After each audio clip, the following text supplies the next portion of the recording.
ہماری ویڈیوز دیکھتے رہیں گے, کمنٹ کرتے رہیں گے, اور ہماری خامیوں اور خوبیوں پر بھی نظر رکھتے رہیں گے, اور ہماری ویڈیوز کو شیئر بھی کرتے رہیں گے. جی ہاں خواتین و حضرات, ہماری ویڈیوز کو شیئر کرنا بہت ضروری ہے, کیونکہ شاید آپ کو یاد ہو, میں نے آپ سے پہلے بھی عرض کیا تھا کہ چینل قرآن و حدیث کا مقصد ہی یہی ہے کہ صحیح اسلام پہنچ جائے عالم اسلام تک.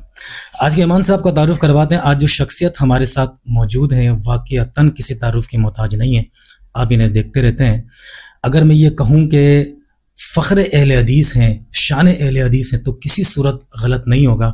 آپ مختلف ٹی وی چینلز پر مختلف اسلامک پروگرامز میں آپ انہیں مسلک اہل حدیث کا دلائل کے ساتھ دفاع کرتے ہوئے دیکھتے رہتے ہیں. ہماری خوش نصیبی ہے کہ آج ہمارے ساتھ موجود ہیں جناب حکیم زبیر عباسی صاحب. السلام علیکم شیخ. وعلیکم السلام شیخ, تھینک یو ویری مچ کہ آپ نے ہمارے لیے ٹائم نکالا. بہت شکریہ. آج آپ ہمارے اسٹوڈیو میں نہیں ہیں بلکہ آج ہم آپ کے مہمان ہیں, آپ کی رہائش گاہ میں. کیسے آپ خیریت سے؟ الحمدللہ کا شکریہ, اللہ کا بڑا شکریہ. شیخ, سب سے پہلے تو آپ مجھے یہ بتائیے اپنے دینی علمی سفر کے بارے میں کہ کس طریقے سے آپ یہاں تک آئے, اور ساتھ ساتھ آپ مجھے یہ بھی بتائیے, میں نے آپ کی ایک ویڈیو میں دیکھا کہ آپ پہلے دیوبند مسلک سے آپ کا تعلق تھا, تو وہ کیا وجہ تھی جس نے آپ کو حنفیت چھوڑ کر اہل حدیث ہونے میں مجبور کیا؟ الحمدللہ وحدہ والصلاة والسلام علی من لا نبی بعدہ. رب اشرح لی صدری ویسر لی امری واحلل عقدۃ من لسانی یفقہوا قولی. کاشف بھائی, بہرحال میٹرک میں نے کیا صباحی اسکول نارتھ ناظر آباد سے. اس کے بعد گورنمنٹ پریمیئر کالج سے انٹر اور گریجویشن میں نے کمپلیٹ کیا. اس کے بعد جیسے کہ آپ نے کہا, بہرحال کچھ دوست ملے دین کے حوالے سے, انہوں نے عقیدہ توحید کی سمجھ دی, ان سے بات چیت ہوئی, تو علم سیکھنے کا ایک شوق پیدا ہوا, دین علم سیکھنے کا. تو جامعہ ستاریہ اسلامیہ گلشن اقبال میں داخلہ لیا. بہرحال وہاں زیادہ تعلیم کو کنٹینیو نہیں کر سکا. تیسری کلاس کے بعد پھر میں نے کچھ کاروباری مصروفیات تھیں تو وہاں سے میں چلا گیا. پھر مکمل میں نے سند فراغت حاصل کی مدرسہ سہیب رومی سے الحمدللہ. اس کے بعد چونکہ طب سے بھی تھوڑی وابستگی تھی, اس کا بھی شوق تھا حکمت کا, تو صاحبال طبیہ کالج سے میں نے اس کی صنعت لی حکمت کی. اور ابھی بھی چونکہ انسان پوری زندگی کچھ نہ کچھ سیکھ رہا ہوتا ہے, کچھ نہ کچھ پڑھ رہا ہوتا ہے, تو ابھی بھی کوششیں جاری ہیں. اللہ کریم سے دعا کریں کہ اللہ علم میں مزید اضافہ فرمائے. ماشاء اللہ. لیکن شیخ آپ اس چیز کا بھی جواب دیں کہ جیسے میں نے ابھی کہا کہ آپ پہلے دیوبند تھے, اور میں نے دیکھا ہے کہ آپ بڑے جوش و خروش سے نعرے لگایا کرتے تھے کہ دیوبند دیوبند سر بکف دیوبند. تو وہ کیا معاملہ تھا؟ آپ تو ماشاءاللہ سے باقاعدہ ایک دیوبند مسلک کے اندر آپ کا ایک مقام تھا, تو پھر آپ کس طریقے سے یہاں پر آئے؟ میں وہ وجہ جاننا چاہ رہا ہوں ایکچولی کہ وہ وجہ کیا بنی. کیونکہ دیکھیں بریلویت سے تو میں نے اکثر لوگوں کو دیکھا اہل حدیث کی طرف آتے ہوئے, ٹھیک ہے نا, لیکن دیوبندی کوئی عالم ہو اور وہ پھر اہل حدیث بن جائے تو یہ ذرا کم دیکھنے میں آیا ہے. تو میں یہ جاننا چاہ رہا ہوں وہ اسپیسیفک وجہ کیا تھی جس نے آپ کو مجبور کیا کہ مجھے حنفیت چھوڑ کے اب اہل حدیث بننا ہے؟ کاشف بھائی, ویسے تو بہت سارے ایسے لوگ ہیں جو مسلک دیوبند سے مسلک اہل حدیث کی طرف آئے, اور میں سمجھتا ہوں وجہ جو بنی ہے, جو آپ کے چینل کا نام ہے قرآن و حدیث, جی, وجہ اس کے علاوہ کوئی نہیں ہے. کیونکہ اللہ کے نبی صلی اللہ علیہ وسلم نے فرمایا کہ امام مالک کی حدیث ہے, ترکت فیکم امرین, میں تمہارے درمیان 2 چیزیں چھوڑ کر جا رہا ہوں. لن تضلوا, گارنٹر کون ہے؟ اللہ کے نبی صلی اللہ علیہ وسلم, کہ تم کبھی بھی گمراہ نہیں ہوگے. ما تمسکتم بہما کتاب اللہ و سنتی, جب تک تم چمٹے رہو گے قرآن و حدیث سے. اب معاملہ صرف اتنا سا تھا کہ میں پہلے جو لازمی سی بات ہے کسی اور مسلک سے تعلق رکھتا تھا, اور پھر اہل حدیث دوستوں نے مجھ کو دعوت دی, اور یہ کتاب تھی نماز نبوی صلی اللہ علیہ وسلم. یہ کتاب انہوں نے مجھ کو تحفتاً دی. اچھا, میں نے اس وقت تک بہرحال دین کا اتنا مجھے شعور نہیں تھا, بس اپنے مسلک کے بارے میں پتا تھا کیونکہ میں مقلد ہوں, میں حنفی ہوں, دیوبندی ہوں, اتنا زیادہ اسٹڈی نہیں کی تھی, اتنا زیادہ شوق نہیں تھا. تو بہرحال جب دوستوں نے مجھ کو وہ کتاب دی نماز نبوی صلی اللہ علیہ وسلم, تو میں نے اس کو اسٹڈی کیا. میں نے کہا یار یہ تو نماز کا سارا کچھ اور طریقہ لکھا ہوا ہے. میں نے تو آج تک زندگی پر جس طریقے سے نماز پڑھی وہ کچھ اور تھی, اور اس میں رفع دین کا ذکر ہے, اس پہ سینے پہ ہاتھ باندھنے کا ذکر ہے, قدم سے قدم ملانا, آمین, یہ کون سی نماز ہے؟ اس چیز نے مجھے تھوڑا سا تشویش میں مبتلا کیا. اچھا, اس میں ریفرنسز تھے ہر چیز کا. اللہ کے نبی نے کاندھے تک ہاتھ اٹھایا, صحیح بخاری. اللہ کے نبی صلی اللہ علیہ وسلم نے سینے پر ہاتھ باندھا, اللہ کے نبی نے اونچی آمین کہی, قدم سے قدم, یعنی ہر چیز کا حوالہ حدیث سے موجود تھا, اور تقریباً صحیح بخاری کی احادیث تھے. اس چیز نے میرے اندر ایک شوق پیدا کیا, ایک جستجو پیدا کی کہ آیا کہ میں کون سی نماز پڑھ رہا ہوں, جو نماز نبوی ہے یا کوئی اور نماز جو میں نے اپنے آباء و اجداد سے سیکھی ہے. میں ایک اسکول میں تھا ایز اے ایڈمنسٹریٹر تھا، میں وہاں جاب کرتا تھا اس ٹائم. تو وہاں پر ایک دن لائبریری میں گیا. اچھا میں نے بچپن سے حدیثوں کے بارے میں سنا ہوا ضرور تھا، آپ نے بھی سنا ہوا ہوگا، ہر طالب علم نے جو کالج یونیورسٹی کا طالب علم ہے سنا ہوا تھا صحیح بخاری حدیث کی کتاب ہے فن. اچھا صحیح بخاری کے بارے میں مجھے معلوم تھا کہ یہ حدیث کی وہ کتاب ہے جو تمام کتب احادیث میں سب سے بلند ہے، قرآن کے بعد صحیح ترین کتاب. میں نے اپنے علماء سے بھی اس وقت سن رکھا تھا کہ وہ صحیح بخاری ہے. اب اس صحیح نماز نبوی کے اندر جتنے ریفرنسز تھے تقریباً 90% وہ صحیح بخاری سے تھے کہ اللہ کے نبی نے کاندھے تک ہاتھ اٹھایا، اللہ کے نبی علیہ الصلوۃ والسلام نے رفع دین کیا، اللہ کے نبی علیہ الصلوۃ والسلام نے یہ سب چیزیں کہ قدم سے قدم ملانا، آمین بالجہر، عورتوں کا مسجد میں آنا. میں نے اپنے آپ سے سوال کیا کہ میری نماز کیا نماز نبوی ہے یا نہیں ہے؟ میں دیکھ لیتا ہوں احادیث میں. اہل حدیث دوستوں نے جو کتاب مجھ کو دی ہے نماز نبوی، اس میں ریفرنسز تو موجود ہیں، آیا بخاری میں حدیث موجود بھی ہیں یا نہیں ہے؟ کیونکہ بہت ساری باتیں ایسی ہوتی ہیں، آپ سوشل میڈیا پہ دیکھیے کہ جناب یہ پوسٹ 10 لوگوں تک پہنچائیں تو جنت کی خوشخبری مل جائے گی. جس نے بتایا تو کہیں یہ ایسی کوئی بھنڈ تو نہیں تھا. تو میں نے جب لائبریری میں گیا اور میں نے صحیح بخاری وہاں رکھی ہوئی تھی، آج تک اٹھائی کبھی نہیں تھی، کبھی دیکھی نہیں تھی، کیونکہ میرا یہ ذہن تھا کہ میرا کیا کام، میں ایک دنیاوی آدمی ہوں، دنیاوی تعلیم حاصل کرنے والا. صحیح بخاری میں خود سے کیسے دیکھ لوں، یا قرآن کا ترجمہ میں خود سے کیسے پڑھ لوں؟ یہ تو ممکن نہیں تھا نا. لیکن میں نے اس دن اٹھائی، صحیح بخاری اٹھائی. اس میں تھے صحیح نماز نبوی سے میں نے جو انہوں نے ریفرنسز دیے ہوئے تھے کہ فلاں پیج فلاں نمبر فلاں کتاب فلاں، یہ میں نے بخاری میں وہ سب کھولتا چلا گیا. واللہ یقین کریں کہ میری آنکھیں کھلتی چلی گئی. میں نے کہا یار میں جو زندگی بھر نماز پڑھتا آ رہا تھا وہ کون سی ہے؟ آج جو میں بخاری کے اندر نماز دیکھ رہا ہوں اپنی آنکھوں سے دیکھ رہا ہوں، ریفرنس بک کے اندر نہیں، نماز نبوی میں نہیں، اس سے ریفرنس لے کے صحیح بخاری کے اندر دیکھ رہا ہوں کہ اللہ کے نبی نے کاندھے تک ہاتھ اٹھایا، اللہ کے نبی نے سینے پر ہاتھ باندھے، قدموں سے قدم ملایا، یہ تو مجھے اس میں مل گئی. اب اس کے بعد میں تھوڑا سا جس جامعہ میں جاتا تھا اپنے مفتی صاحب کے پاس، میں ان کے پاس گیا. میں نے کہا حضور بات یہ کہ میرے پاس اتنا دین کا علم اتنا شعور نہیں، آپ ہی سے سیکھا ہے، آپ لوگوں سے ہی دین سیکھا ہے میں نے، تو مجھے بتائیے کہ میں جس طرح سے اپنے آباء و اجداد کو دیکھ کے نماز پڑھ رہا تھا، یعنی کانوں تک ہاتھ اٹھاتا تھا، ناف کے نیچے ہاتھ باندھتا تھا، رفع دین نہیں کرتا تھا، تو وہ نماز مجھے کتاب صحیح بخاری میں نظر نہیں آئی. اور میں نے خود یہ سنا ہوا ہے کہ صحیح بخاری کا مقام قرآن کے بعد ہے، بہترین کتاب ہے، کتب احادیث کے اندر اس کا مقام بہت بلند ہے. میری نماز جو میں نے 22-23 سال پڑھی ہے، یعنی اس وقت میں نوجوانی کی زندگی میں تھا، کالج لائف میں تھا، یہ 22-23 سال کی جو نماز تھی بغیر رفع دین کے، بغیر کاندھے تک ہاتھ اٹھائے ہوئے، قدم سے قدم میں نہیں ملاتا تھا، یہ مجھے بخاری میں کیوں نہیں ملی؟ تو کہنے لگے بیٹے بات یہ کہ اس ٹائم تم دارالفتہ میں بیٹھے ہو اور دلائل ہمارے پاس بھی بہت ہیں، ایسا نہیں کہ دلائل نہیں ہیں، لیکن ایک واقعہ سنو. میں نے کہا جی فرمائیے. کہنے لگے ایک روز شیطان آیا امام غزالی رحمہ اللہ کے پاس، اور آ کر شیطان نے کہا کہ مجھ سے اللہ کی توحید کے اوپر بات کیجیے، مناظرہ کیجیے. امام غزالی رحمہ اللہ نے اللہ کی توحید کے اوپر 99 دلائل دیے، شیطان نے 99 دلائل کو رد کر دیا. بالآخر غیب سے یہ آواز آئی، یا غزالی تو یہ کیوں نہیں کہہ دیتا کہ میں بغیر کسی دلیل کے اللہ کو ایک مانتا ہوں؟ میں نے کہا اچھا تو اس میں کیا میرے لیے لیسن ہے؟ کہہ رہے ہیں آپ جا کے بول دیجئے کہ میں بغیر کسی دلیل کے اپنے مسلک کے دیوبند کو حق اور سچ مانتا ہوں. اچھا ذہن چونکہ مقلدانہ تھا، میں نے کہا واہ ہمارے مفتی صاحب نے تو بڑی اچھی دلیل دی ہے. میں نے ان دوستوں سے بچنا شروع کرا جو دوستوں نے مجھ کو کتاب دی تھی نماز نبوی، اہل حدیث دوست، ان سے میں نے بچنا شروع کیا. لیکن بالآخر ان کا آنا جانا، میری ریسرچ، میری تحقیق جو میں کرتا رہا، اس نے مجھے مسلک اہل حدیث قبول کرنے پر مجبور کیا، اور وجہ تھی قرآن و حدیث. شیخ آپ کو نہیں لگتا کہ آپ یہ بہت بڑی بات کر رہے ہیں؟ مطلب آپ کی باتوں سے یہ بظاہر ہو رہا ہے، بالکل واضح ہو رہا ہے کہ آپ حنفی نماز کو بالکل ڈیگریڈ کر رہے ہیں، مطلب وہ سنت کے مطابق ہے ہی نہیں نماز. دیکھیے میں نے یہ نہیں کہا کہ حنفی نماز بالکل سنت کے مطابق نہیں ہے. میں ایک آسان سی بات کر دیتا ہوں آسان لوگوں کے لیے، کیونکہ آپ کا میرا پروگرام دیکھنے والے زیادہ تر وہ لوگ ہوں گے جو دنیاوی لوگ ہوں گے، ٹھیک ہے، ان کے لیے ایک آسان سا فارمولا دے دیتا ہوں. حنفی نماز حنفی ورسز نماز نبوی، ٹھیک ہے. ہو سکتا ہے کہ حنفی نماز جو کانوں تک ہاتھ اٹھا رہے ہیں یا ناف تک ہاتھ باندھ رہے ہیں، ہو سکتا ہے ان کے پاس احادیث موجود ہوں، میں بھی پاسبل ان کے پاس حدیثیں موجود ہوں. لیکن آپ کو تو پتا ہوگا نا ان کے پاس. جی بالکل موجود ہیں، ایسا نہیں ہے کہ ان کے پاس احادیث نہیں ہے. میں آپ کے سوال کی طرف ضعیف اور صحیح کا مسئلہ، ہاں میں اس کو آسان کر رہا ہوں عوام کے لیے کہ یار حدیث تو نماز کے حوالے سے لے لیں، یا عقیدے کے حوالے سے، یا اپنے مسلک کے حوالے سے حنفی بھی دیں گے، ٹھیک ہے، بریلوی بھی دیں گے، دیوبندی بھی دیں گے. آپ اہل حدیث ہو کے آپ اپنے منجن بیچ رہے ہیں، آپ یہ سوچ رہے ہوں گے یقیناً میری باتوں سے. میں اس کو بہت آسان کر دیتا ہوں. جب یہ بات طے شدہ ہے کہ صحیح بخاری بعد از قرآن کے بعد صحیح ترین مقام احادیث کی کتب کے اندر صحیح بخاری کا ہے. تو ایک عام انسان جس کو سمجھنے میں بڑی مشکل ہو رہی ہے کہ یار دیوبندی یہ کہہ رہا ہے, بریلوی یہ کہہ رہا ہے, اہل حدیث یہ کہہ رہا ہے, میں کس کی بات مانوں؟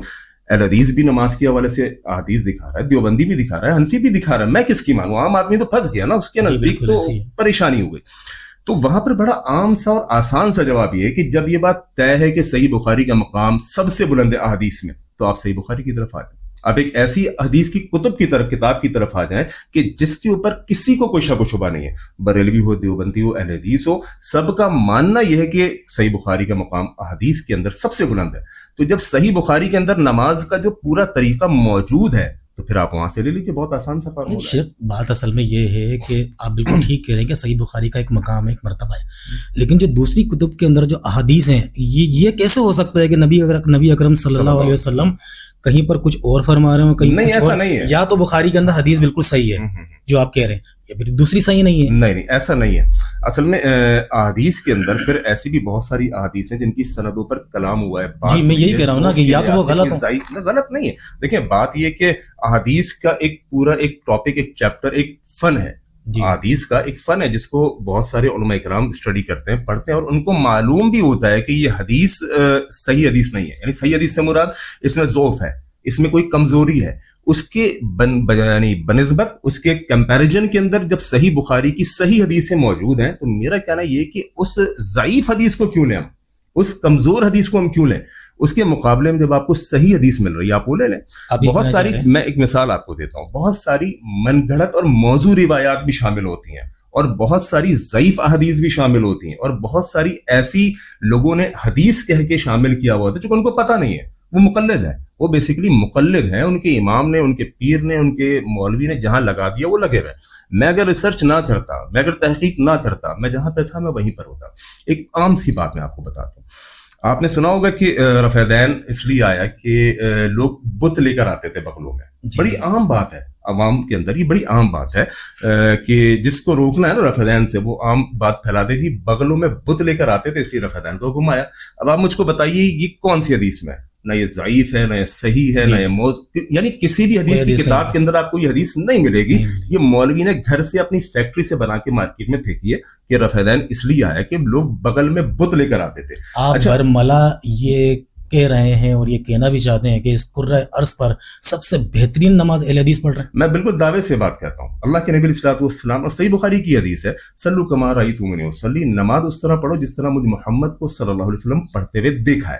میری بات آپ نے مکمل نہیں ہونے دی. میں نے رفع دین کے حوالے سے آپ سے بات کی کہ لوگوں نے اس کو پھیلایا کہ بت بغل میں لے کر آتے تھے. اب یہ دیکھیں ایک لاجیکل اس کا جواب یہ ہے کہ بت جو بغل میں وہ لے کر آتے تھے وہ تو پہلی رفع دین سے ہی گر جانی چاہیے تھی. ٹھیک ہے, تو یہ ایک لاجیکل عام آدمی کو بھی سمجھنی چاہیے. تو جب صحیح بخاری کے اندر صحیح احادیث موجود ہیں تو میرا کہنا یہ ہے کہ آپ صحیح کی طرف آ جائیں, بجائے اس کے کہ آپ تقلیدانہ روش لے کے, آپ کو معلوم بھی اس میں ضعف ہے, آپ کو معلوم بھی یہ کمزور ہے, لیکن چونکہ میرے آبا و اجداد کرتے آ رہے ہیں, میرے بڑے کرتے آ رہے ہیں, میں نے اپنے باپ کو دیکھا ہے, میں نے اپنے دادا کو دیکھا ہے, میرے پر دادا اس طرح نماز پڑھتے ہوئے آئے, ان کا طریقہ یہ تھا, تو یہ طریقہ مومن کا نہیں ہوتا, مسلمان کی روش نہیں ہوتی. وہ صحیح حدیث کو دیکھتا ہے, قرآن کو دیکھتا ہے, سرنڈر ہو جاتا ہے. اور میری حرام ہے, کوٹ میرج حرام ہے. سر کیا بات کر رہے ہیں؟ دیکھیے حنفیت کی بتا رہا ہوں, میں ابھی اہل حدیث کی بات نہیں کر رہا. آپ کہہ رہے ہیں کہ کوٹ میرج حرام ہے. میں اہل حدیث کے بھی وکالت نہیں کر رہا, میں قرآن حدیث کی بات کر رہے ہیں. آپ کہہ رہے ہیں کوٹ میرج حرام ہے. حنفی حضرات, بلکہ حنفی مسلک اس کو جائز کہتا ہے, اور سب سے بڑی بات پاکستانی قانون کے مطابق یہ جائز ہے. آپ دوسرے لفظوں میں کیا یہ کہنا چاہ رہے ہیں کہ پاکستان کا جو قانون ہے وہ اسلامی شریعت کے خلاف ہے؟ ہاں, یہ کافی ایموشنل آپ مجھے کر رہے ہیں, لیکن میں ایموشنل آپ کی بات سے ہوں گا نہیں. دیکھیں پاکستانی قانون کیوں نہیں اس چیز پر عمل کر رہا ہے؟ بالکل, میں آپ کو بتا رہا ہوں, اس بات کی طرف آ رہا ہوں. پاکستانی قوانین کے اندر کوڈ میرج کیوں نہیں حرام ہے ابھی تک یہ مجھے نہیں پتا. ٹھیک ہے, یہ آپ قانون دان سے پوچھیے یا آپ قانون لکھنے والوں سے پوچھیے, مجھ سے آپ شرعی مسائل کا پوچھیے. قانون لکھنے والوں نے یہ بات کہی ہے کہ پاکستان کا کوئی بھی قانون شریعت کے خلاف نہیں ہوگا. دیکھیں وہ تو اگر آپ حنفیت کے مطابق یہ جائز ہے, کیونکہ وہاں پر جو جج ہوتا ہے وہ اس کو ولی کا درجہ دیا جاتا ہے. مجھے صحیح اور غلط کا نہیں پتا, میں کہہ رہا ہوں کہ اگر اہل حدیث اس کو اگر غلط کہہ رہے تو یقیناً آپ کے پاس کوئی دلیل ہوگی. اور میں آپ کو دلیل ہی پیش کرنے جا رہا ہوں, اگر آپ سننے کی تھوڑی سی کوشش کریں. سب سے پہلے بات, پاکستانی قانون میں آپ نے کہا ایسا کیوں نہیں ہے, حنفیز کو جائز قرار دیتے ہیں، وہ کیوں اس کو غلط نہیں مانتے؟ تو دیکھیں ہم کسی کے مکلف نہیں ہیں، میں اپنا پیغام پہنچا رہا ہوں، میں اپنی بات پہنچا رہا ہوں، مجھے معلوم ہے کہ کتنے فیصد لوگ میری بات سے ایگری ہوں گے، کتنے نہیں ہوں گے، کوئی مسئلہ نہیں ہے۔ رائے کے اظہار کی تو آزادی ہر شخص کو ہے نا۔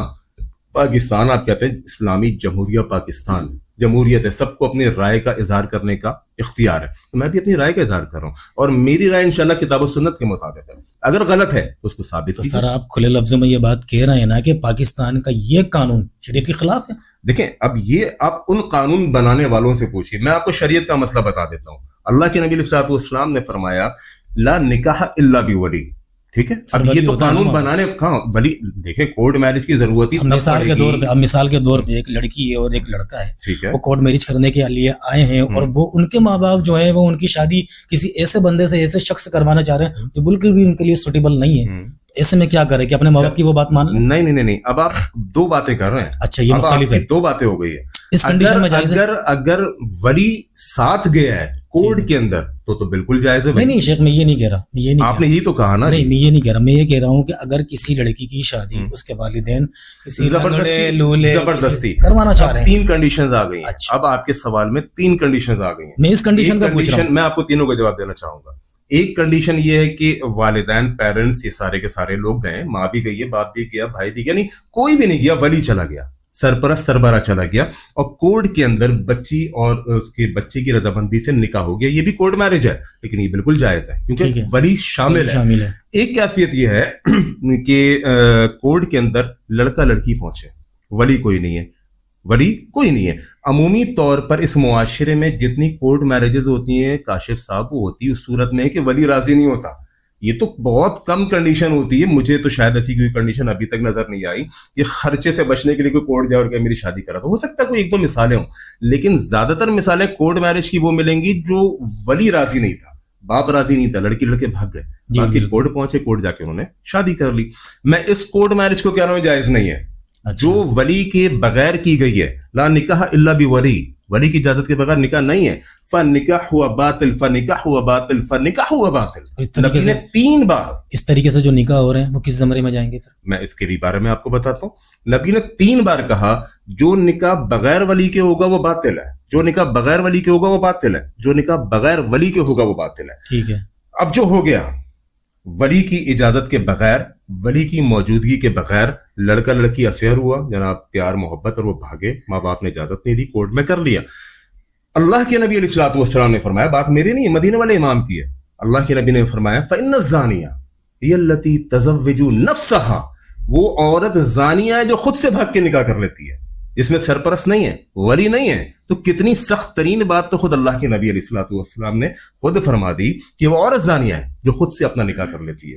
شیخ شادیوں کے بعد ہمارے یہاں ایک بہت بڑا مسئلہ طلاق کا بھی ہے جی، اور آپ کو پتا ہے جب طلاق کی بات آتی ہے اور حنفی اور اہل حدیث کا بالکل کانٹے کا مقابلہ ہے۔ جب طلاق کا مسئلہ آتا ہے، میں پرسنلی اپنی اپروچ بتا رہا ہوں، جب طلاق کا مسئلہ آتا ہے اور جب ہمیں یہ ملتا ہے کہ حضرت عمر فاروق رضی اللہ تعالیٰ عنہ کے دور میں حضرت فاروق رضی اللہ تعالیٰ عنہ نے یہ بات کہہ دی کہ جس بندے نے 3 طلاقیں دیں 3 طلاقیں ہو گئیں، تو سر اہل حدیث اس بات کو کیوں نہیں مانتے ہیں؟ دین کو صحابہ اکرام نے زیادہ بہتر سمجھا ہے یا آج کا اہل حدیث زیادہ سمجھ رہا ہے؟ صحیح، بالکل صحیح کہہ رہا ہے۔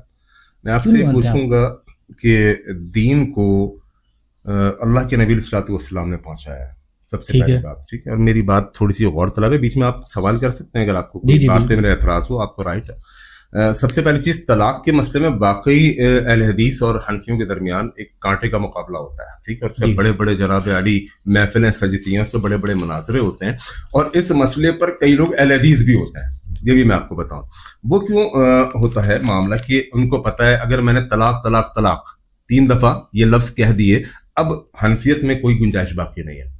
ہاں، ایک طریقہ موجود ہے حلالے کا، ایک طریقہ موجود ہے، لیکن مسلک اہل حدیث میں اس کی گنجائش موجود ہے۔ کیوں؟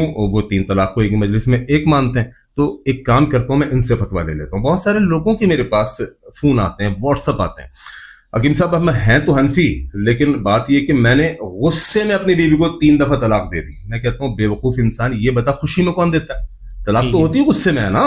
جب آپ کی عقل بالکل ختم ہو جاتی ہے, آپ کی برداشت ختم ہو جاتی ہے, تبھی تو آپ طلاق دیتے ہیں. خوشی میں کون دیتا ہے؟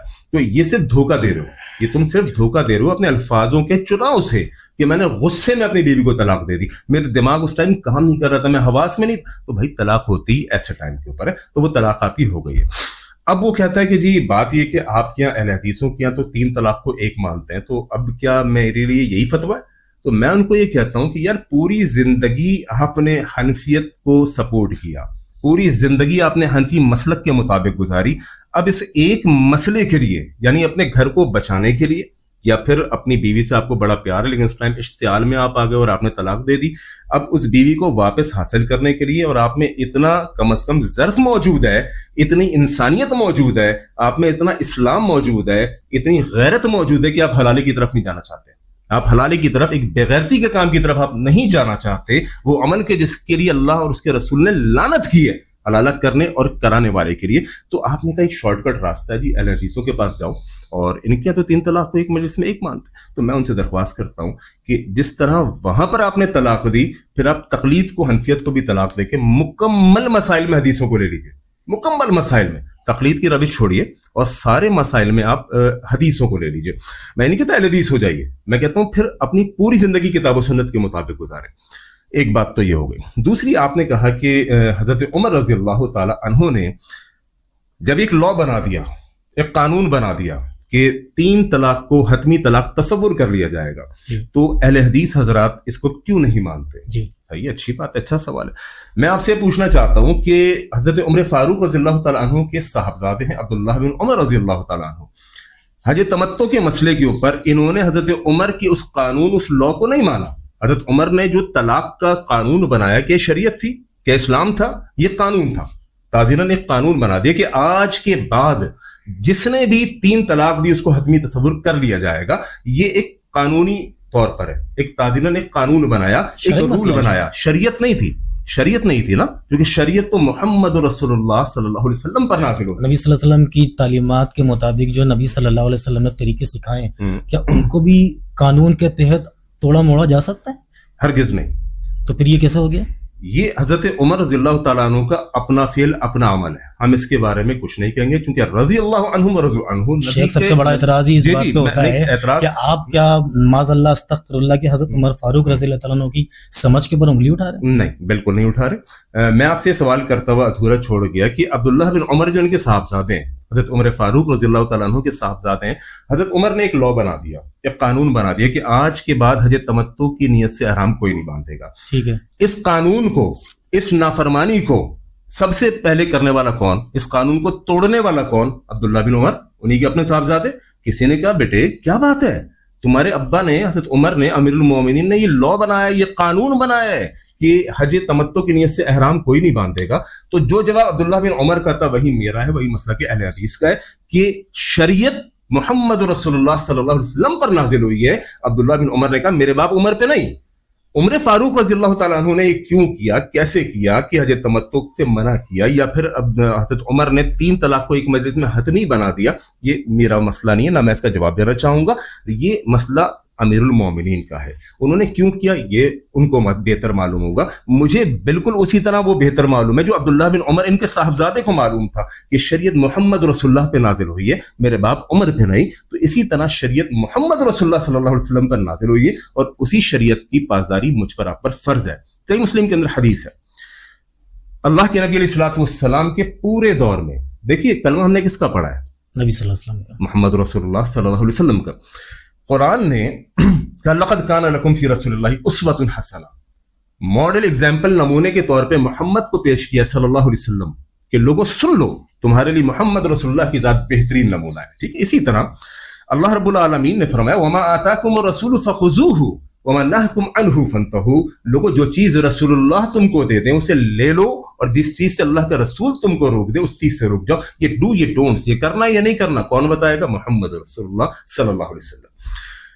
اب اللہ کے نبی علیہ الصلوۃ والسلام کے پورے دور میں صحیح مسلم کی حدیث میں موجود ہے کہ 3 طلاق کو 1 مجلس میں 1 مانا جاتا تھا. تو کلمہ میں نے محمد رسول اللہ کا پڑھا ہے صلی اللہ علیہ وسلم. بات آپ کی بالکل درست ہے, لیکن